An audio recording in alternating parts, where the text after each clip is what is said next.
Hello everyone, I'm back. Today I'm going to talk about Benghazi. You're going to hear a lot of that coming up again. It's going to get dragged through the mud over and over again because I think Hillary is going to run for president. Anyway, I hope she does.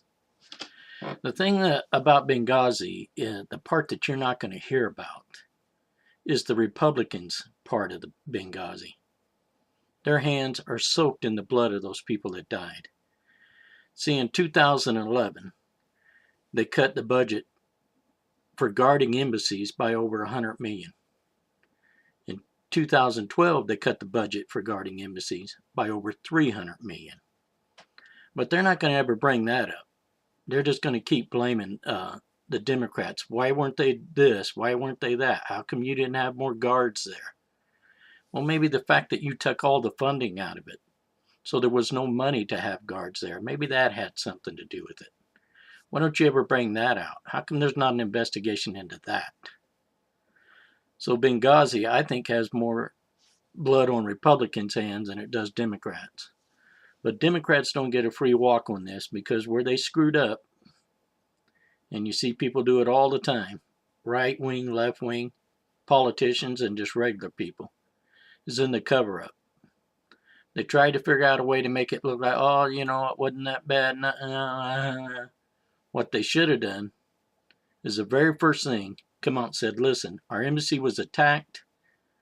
The Republicans took all the funding out of it. We didn't have the guards to protect these people, and this is what happened. But they didn't. They tried to cover up, and so they don't get a pass on this either. But you're going to keep hearing a lot about it. It's coming. Believe me. Benghazi's going to be heard on TV, every channel, 50 times a day, as soon as Hillary announces she's going to run for president. So get ready for it. I'm going to help the Republicans out, even though I shouldn't. See, they can't figure out why they can't get a Republican president again. Well, here's the reason why.